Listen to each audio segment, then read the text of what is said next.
স্বামী স্ত্রী পরস্পরের অবাঞ্ছিত লোম পরিষ্কার করে দিতে পারবে কিনা, 3 কোয়ার্টার প্যান্ট পরে নামাজ পড়া যাবে কিনা, কোনো মহৎ লক্ষ্য পূরণের পর মিষ্টি বিতরণ অনুষ্ঠান করা জায়েজ আছে কিনা। ইমাম যদি শেষ রাকাতে সূরা নাস পড়েন, তাহলে যাদের নামাজ 1 রাকাত ছুটে গেছে তারা কোন সূরা মিলাবেন? গামছা গায়ে দিয়ে নামাজ পড়া যাবে কিনা? আমার হাজবেন্ডের ইন্তেকাল হয়েছে, আমি ওনার পোশাক সহ ব্যবহৃত অনেক জিনিস স্মৃতি হিসাবে রেখে দিয়েছি, এদিকে আমার গুনাহ হচ্ছে বা এর কারণে কবরে আযাব হচ্ছে? জানাজার নামাজে যদি কেউ মাসবুক হয়, যদি এক বা একাধিক তাকবীর ছুটে যায়, তাহলে করণীয় কি? 2 স্ত্রী নিয়ে এক ঘরে একই বিছানায় ঘুমানো যাবে কিনা? আমি অনেক চিকন, আমার স্বামী মোটা মেয়ে পছন্দ করে, আমি কি মোটা হওয়ার জন্য ওষুধ খেতে পারবো? টয়লেটে ওযুর ব্যবস্থা থাকলে ওযুতে কিভাবে দোয়া পড়বো? নামাজ পড়ার সময় প্রায় দেখা যায় কত রাকাত পড়ছি ভুলে যাই, অনেক চেষ্টা করেও মনে করতে পারি না, তখন নিজের প্রতি খুব রাগ হয় এবং নিয়ত ছেড়ে দিয়ে আবার পুনরায় নামাজ শুরু করি। এক্ষেত্রে আসলে আমার করণীয় কি? 4 রাকাত বিশিষ্ট ফরজ নামাজের 3য় রাকাতে ভুলে যদি সূরা ফাতিহার সাথে অন্য কোনো সূরা পড়ে ফেলি, তাহলে নামাজ হবে কিনা? 4 রাকাত বিশিষ্ট ফরজ নামাজের 3য় রাকাতে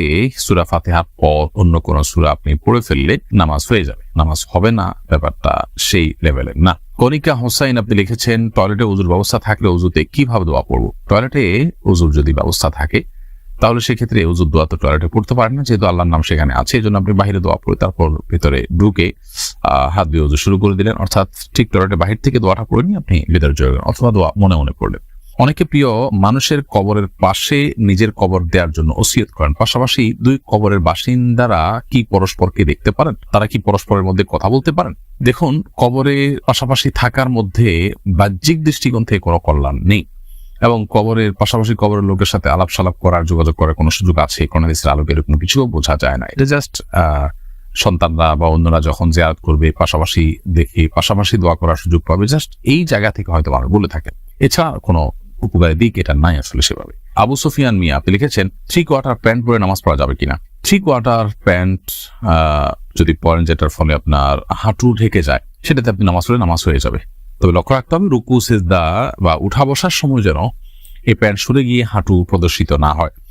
যদি সেরকম হয় যে হাঁটু প্রদর্শিত হয় না, বরং হাঁটু ঢেকে থাকে, 3 কোয়ার্টার প্যান্ট পরে তাহলে নামাজ পড়লে নামাজ হয়ে যাবে। তবে মনে রাখা উচিত, আল্লাহ সুবহানাহু ওয়া তাআলা বলেছেন, ইয়া বানি আদম খুযু যিনাতাকুম ইনদা কুল্লি মাসজিদ, হে আদম সন্তান, তোমরা প্রত্যেক নামাজের সময় সুন্দর পোশাক বা সুন্দর বা শোভা এটা গ্রহণ করো। তার মানে এমন পোশাক পরা উচিত নয় যে পোশাকটা আসলে আমরা সচরাচর গুরুত্বপূর্ণ কোনো অনুষ্ঠানে কোনো ব্যক্তির সঙ্গে সাক্ষাৎ করতে যাওয়ার সময় পড়ি না। নামাজ হয়ে যাবে সেটা একটা বিষয়, কিন্তু নামাজের কোয়ালিটিকে নষ্ট করতে পারে এ ধরনের পোশাক, কারণ এটি আল্লাহর দরবারে, আল্লাহর সামনে আমি দাঁড়াচ্ছি, তার সঙ্গে কিন্তু যায় না। সাবের আহমেদ আপনি লিখেছেন, কোনো মহৎ লক্ষ্য পূরণের পর মিষ্টি বিতরণ অনুষ্ঠান করা জায়েজ আছে কিনা? লক্ষ্য বাস্তবায়ন হলো, সেজন্য আপনি খুশি হয়ে কিছু করলেন, এটাতে নাজায়েজ কোনো কিছু নেই, কারণ এটাকে কেউ ইবাদত হিসাবে করছে না, এটা সামাজিক কালচার হিসাবে করছে, আল্লাহর নেয়ামতের শুকরিয়া হিসাবে করছে, বিদায় এটা মুবাহ এবং জায়েজ কাজ।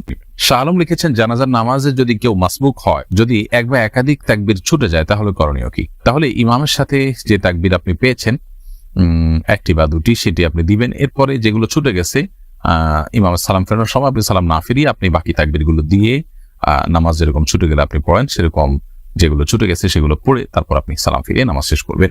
মোহাম্মদ জয়নুল আবেদিন তারিনী আইডি থেকে আপনি লিখেছেন, পাদরে সালাম করা যাবে কিনা? সালাম মুখে দেওয়ার জিনিস, আসসালামু আলাইকুম ওয়া রাহমাতুল্লাহি ওয়া বারাকাতুহু, এইভাবে সালাম প্রদান করবেন, সেটাই সালাম। সালামের সাথে পা ধরার কোনো সম্পর্ক নেই। নুজহাত হাসান লিখেছেন, আমার হাজবেন্ডের ইন্তেকাল হয়েছে, আমি ওনার পোশাক সহ ব্যবহৃত অনেক জিনিস স্মৃতি হিসাবে রেখে দিয়েছি, এদিকে আমার গুনাহ হচ্ছে বা এর কারণে কবরে আযাব হচ্ছে? যে জিনিসগুলো স্মৃতি হিসাবে রেখেছেন সেগুলো আপনি ব্যবহার করবেন, হয়তো হালকা ব্যবহার করেন, বেশিরভাগ ক্ষেত্রে রেখে দেন, অসুবিধা নেই, এর কারণে কোনো গুনাহ হবে না ইনশাআল্লাহ তাআলা। তবে এটা যদি এমন হয় যে ব্যাপক পরিমাণ তার সম্পদ, সেগুলো সবই আপনি স্মৃতি হিসাবে রেখে দিয়েছেন, সেটাতে অন্য ওয়ারিসদের কিন্তু অধিকার জড়িত আছে, অন্য ওয়ারিসদের কাছ থেকে যদি আপনি দায় মুক্তি না নেন, তাহলে সেক্ষেত্রে তাদের হক আদায়ের গুনাহটা হবে। ব্যাপারটা এরকম, আপনি পোশাক আশাকও যদি রাখেন, তাহলে সেক্ষেত্রে সেই পোশাকটাও অল্প স্বল্প পোশাক, এটা আপনার ভাগে আছে বা আপনি এটা পেয়েছেন, অথবা এটার অন্য কোনো দাবিদার নাই, সেই হিসাবে আপনি রেখে দিয়েছেন বা হালকা পাতলা ব্যবহার করেন, ঠিক আছে, এতটুকু হতে পারে। কিন্তু ব্যাপকভাবে সব যদি আপনি রেখে দেন, অন্য ওয়ারিসটা না জানে অথবা তাদের পারমিশন না নেন, তাহলে সেক্ষেত্রে তাদের হক এখানে আসে। মানুষ মারা যাওয়ার পর তার প্রতিটা জামা কাপড় সবকিছুতেই সব ওয়ারিসদের কিন্তু হক চলে আসে, এটা একটা ব্যাপার।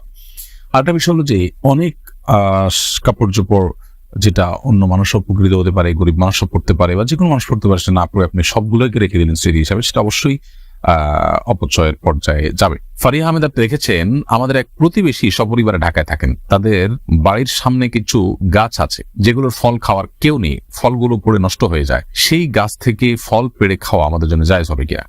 যদি গাছের ফল পড়ে নষ্ট হয়ে যায় এবং মালিক সেটা সংরক্ষণ করবার কোনো ব্যবস্থা না রাখেন, বরং ওপেন রাখেন, কোনো বেড়া না দেন ইত্যাদি, এবং বোঝা যায় তার আচরণ থেকে যে সে এগুলোর ব্যাপারে তার কোনো নেই, আগ্রহ নেই, তাহলে সেক্ষেত্রে সেটা অবশ্যই অন্যদের জন্য খাওয়া জায়েজ হবে। এমনি ফারুক আপনি লিখেছেন ইউটিউব চ্যানেলে, আমি অনেক চিকন, আমার স্বামী মোটা মেয়ে পছন্দ করে, আমি কি মোটা হওয়ার জন্য ওষুধ খেতে পারবো? পুরুষ আইডি থেকে সম্ভবত কোনো বোন আপনি প্রশ্ন করেছেন। মোটা হওয়ার জন্য, মোটাতাজা হওয়ার জন্য কোনো ঔষধ গ্রহণ করলে সেটি যদি স্বাস্থ্যের জন্য ক্ষতিকর দিক থাকে তাহলে ডেফিনেটলি সেটি গ্রহণ করা যাবে না। কারণ মানুষ নিজের স্বাস্থ্যকে ধ্বংসের দিকে ঠেলে দেওয়ার মতো কোনো কাজ করলে সেটি ইসলামের দৃষ্টিকোণ থেকে জায়েজ হয় না, সেটা গুনাহের কাজ হয়, বিদায় করা যাবে না। আবার সেই সাথেও আমাদের মাথায় রাখতে হবে যে মোটা হওয়া এটা তো আসলে কোনো ভালো জিনিস না।